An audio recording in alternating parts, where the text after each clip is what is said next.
If you have seen my Twitch streams in the past, you may have seen a game that I played called Star Citizen. Now, if you're a normal person that has a life and didn't see the 2 streams of me trying to play this game only to give up, and you have never heard of this game, you're not alone. Up until about a year ago, I too had also not heard of Star Citizen. But now, I'm a huge fan. I've always been a huge fan of space games, or even just kind of futuristic sci-fi games. So I had been playing a lot of Elite Dangerous about a year ago, and Elite is a great game. And I especially loved it because it had VR support, so you could just fully immerse yourself as like a captain of a spaceship, flying through different galaxies and stuff. But it always just felt like there was something missing. And when I finally learned about Star Citizen, I realized what it was. Star Citizen just has a lot more depth to it. While it's not the same level of polish as Elite Dangerous is, Star Citizen just has so much more. For example, you not only can fly the ships and complete missions, but you can also get out of your chair, walk around your ship. You can fly your ship down to any planet or moon or space station and just walk around and explore. Like, I know Elite has its DLC, Odyssey, but that just comes nowhere close to what Star Citizen could do. Now, unfortunately, all the great stuff with Star Citizen comes with the drawback of it still being an alpha game, so it has tons of bugs and glitches and performance issues that could sometimes make it very frustrating to play. That being said, the past few years for this game have been huge, with so many improvements coming in. Even just the year that I've played it, it is dramatically improved in how good the gameplay is and how well it performs. But the best is yet to come, because the next major update is coming soon. It's set for Q2 of this year, which is around April, is going to be an even bigger game changer. So get ready while I tell you why you should be playing Star Citizen. Now, before I get into everything, I do want to give a bit of a disclaimer, because I am hyping this game up because I think it's really cool.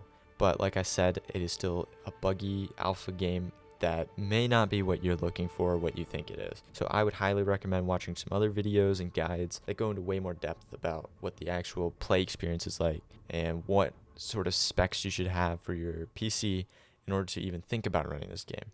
And definitely do that before considering buying this game. And if you do, make sure to use a referral code. I'll leave mine down in the description. But by using a referral code when you sign up for the game, you get some extra cash when you join and you help out whoever's referral code you use. But with that all out of the way, let me tell you about what's coming in Update 3.23. So one of the biggest updates, especially for those who have not played the game before, is a rework of the Starmap. So with a space simulator, you need a way to navigate from planet to planet or city to city. It's simulating a whole solar system and eventually multiple solar systems. So you need to be able to get from point A to point B seamlessly. And unfortunately, the star map currently in the game is just not at that level. I guess it's been enough to get by for the nearly 10 plus years this game has been in development. But with all the stuff that's coming, especially with the update after this next one, bringing a whole new star system, the map needs a bit of an update. For experienced players, you may have learned some workarounds to solve some of the problems and issues that come with the current star map, and just make it tolerable to use. Nobody likes this current star map, and I'm surprised it has been in the game this long. But obviously they have other priorities, such as the single player game, which I'm super excited to play once it comes out, but it's not out yet, so I'm still going to complain about this. But for new players, it could be either a huge learning curve or a complete turn off to the game, because it's just so hard to get it to work properly. So you may be wondering, what are they doing to fix this? Well, for starters, the navigation of the star map is so much more streamlined. It's just so much more intuitive, and it looks way easier to use. And of course, this is all from what they say and videos that are released to show off the new star map system, but man, it looks good. So you will not only be able to click and zoom in on locations, which is pretty much all you can do on the current star map, but you will also be able to view maps of, say, your ship or specific locations or just ground maps. And this is great because this has just never been possible before. Like, if you were to get stranded on a planet, if you look at yourself on the star map, it just shows like a generic location. And if you're trying to figure out which direction you're walking or where the nearest location is that you can go to, yeah, good luck with that because you're never going to find it. On top of this, you will also be able to set waypoints, which is a much welcomed feature. Because currently, if you wanted to go to a secret location or even just a normal location that's not marked on the star map, it's going to be a struggle to find it. You have to watch a 15-minute tutorial on how to get there, because there's no way to get to places that aren't marked on the star map easily, and especially if they're far away at all. And then, if you wanted to leave your ship somewhere to go get another ship or leave some cargo for someone else, you can leave a waypoint, and I'm not entirely sure if waypoint sharing is going to be a thing, but if it is, that would be awesome. On top of all this, we'll also be getting a mini-map, which is so great because first-person navigation is nearly impossible currently. There's not even a compass right now, so you never know what direction you're going in. Even just a compass would be awesome, but I'm not complaining about a mini-map. That'll make things so much easier and just better. But both of these features combined are going to be huge for this game, especially for new players. It's going to be fantastic. Another really big change will be the player interaction system. Now that sounds pretty simple at first, and it is pretty simple, but it is just going to be another thing that's huge for new players and a great quality of life change for just everyone. So right now, in order to interact with anything in the game, you have to hold the interaction key, which is F by default at least, and then use your mouse to move around the screen and click on whatever you want to interact with. So whether this is an elevator and you want to click a button or an item on the ground you want to pick up, you have to hold F and hover your mouse over it, click, and hope that the UI that appears doesn't move around, you click the wrong thing, or just straight up disappear or not work. It is so frustrating to use it, but it's another one of those things that you just kind of get used to over time, and it's just a part of the game. But this is going to be a much welcome feature. But I haven't even told you what it is. So basically what this is instead of holding the interaction key and using your mouse, it'll just show what item you have selected with your interaction key. And all you gotta do is just press it. In this case, you just hover over whatever item, say a weapon on a weapon rack. You just press F, pick it up. So much easier than hovering or looking at it, holding F, and then clicking the equip button. And on top of this, you'll be able to customize what your interaction key does. So if you want it to store the item in your personal inventory, it can do that. If you want it to just equip it, like in your hand, you can do that, and probably a lot more. And on top of that, you'll also be able to have a separate action, such as like a long press, and that could do something different. If you want to have one to equip and one to store, you could do that. Most games already do this, and that's just all the more reason why it's such a great update to Star Citizen. Now next on the list is Master Modes. Now this one isn't quite as straightforward as it sounds because, what does Master Modes even mean? Well, from what I understand, it is a complete overhaul of how ship flight and combat work. So currently, the way things work is each ship has a top speed of around 1,000 meters per second, sometimes a bit lower, sometimes a bit higher, which is pretty fast. And then it has an SCM speed, which is the space combat mode, which is about a quarter of that, depending on the ship. Bigger ships are slower and smaller ships are faster for the most part. And what this is kind of the maneuvering speed. Anything above the SCM speed, it's going to be harder to maneuver your ship. Now, from what I understand, this is what Master Modes does, is it takes those speeds and splits into two modes, which is an SCM mode and a nav mode, or navigation. So SCM mode is going to be your lower speed, so I think it's around like 200 or 300 meters per second. Still pretty fast, and you have access to all your shields, all your weapons, and all that stuff, and that's for combat.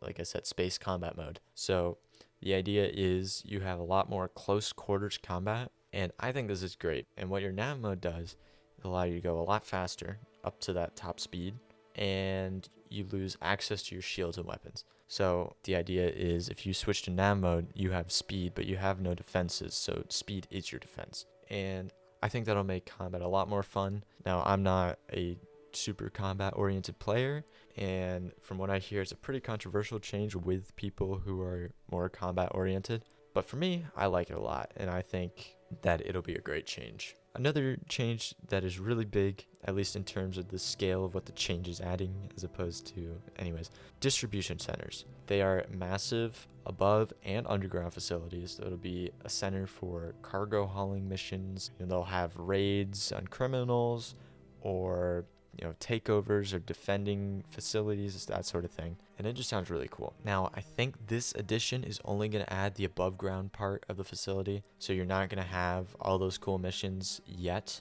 But the facilities themselves still look really cool, and I think they're still pretty big, even just the above ground portion. And I'm excited for these. And now for those who have played the game for a while, know that Star Citizen has been moving to a more physicalized system for just about every aspect of the game. And it's still moving there even now. And most recently, cargo was physicalized, meaning that you actually have boxes of cargo that you can move on and off your ship. Weapon components and ship components are also physicalized, so players can scavenge for parts off of derelict ships, that they capture, destroy, and use those parts to repair or even upgrade their own ship, or they can just go sell it for a profit. And all this stuff has been past updates, which again are really cool, but now it's becoming even more physicalized with the new freight elevator, instanced hangars, and the item recovery system. So freight elevators will be elevators within hangars that will bring all of your cargo and items that you need,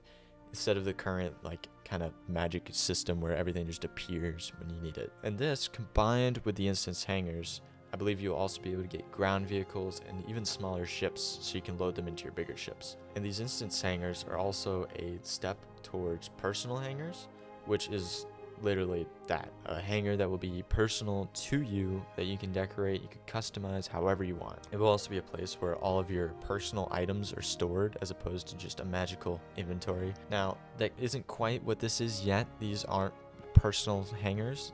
They're just instanced hangars that you can use in order to use the freight elevators and that sort of thing. So it's moving in the direction of physicalized, cargo, more physicalized cargo, but not quite to personal hangars yet. But it's still really cool, and it's a step in the right direction, I think. The next part of the update is the reputation system. Now, this comes a lot with the distribution centers.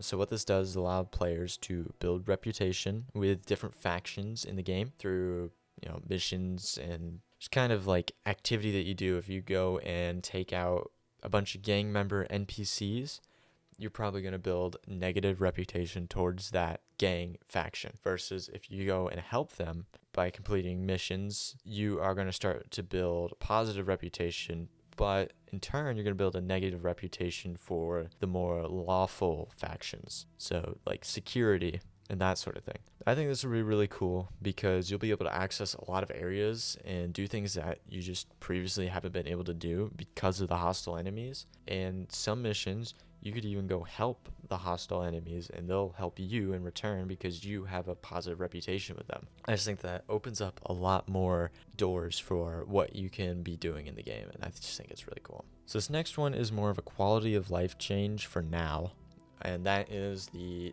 new EVA system. So what this is doing currently is just changing the way you EVA from an upright position to a sort of prone, head first stance. Now this is great because being upright causes you to hit every single thing that you possibly could while EVAing, especially in tight spaces. I can't even count the number of times that I have been on a ship, trying to find bodies for a mission, and I just hit every single ledge, every single opening of a doorway, and you almost have to fly where you can't see where you're going in order to fit through certain spots. And this new EVA change will just make EVAing so much better. But this is also a step towards the completely new EVA system, which will have momentum, where you will just keep moving until you stop yourself or you hit something. You have to boost off of things in order to get that momentum, because EVA fuel will be limited, so you want to conserve it, because if you run out, you're going to become stranded. So this will make things more difficult and probably takes some adapting, but I think it is really cool, just like pretty much everything else. Everything in this game is really cool. Last but not least, though, is the new character customizer. The current character customizer is kind of a pain to use and doesn't offer a ton of variety. The new one just has not only better looking character models, but better hair, more variety, tattoos and scars as the big key points for the character customizer. And a lot of games have this as well, but I think the Star Citizen character customizer, the new one at least, it looks really good and it looks like it'll function pretty well. I'm not a huge customizer of characters, especially in Star Citizen, because they get reset quite often and there hasn't been a lot of variety, but I think with this new character customizer, I'll be spending a lot more time doing that. And that's about it for 3.23. There's so much coming to Star Citizen and I am definitely looking forward to it. I think this is going to be a huge update for the game, if not one of the biggest ones until the 4.0 update rolls around with the pyro system. But I think this would be great for old and new players alike. But let me know what you think about it. Is there a feature that you were most excited for, or you think is going to be really game changing? Just let me know down in the comments. And if you enjoyed, make sure to like this video and even consider subscribing if you want to see more Star Citizen content. That about does it for me, so thanks for watching, and I'll see you guys next time.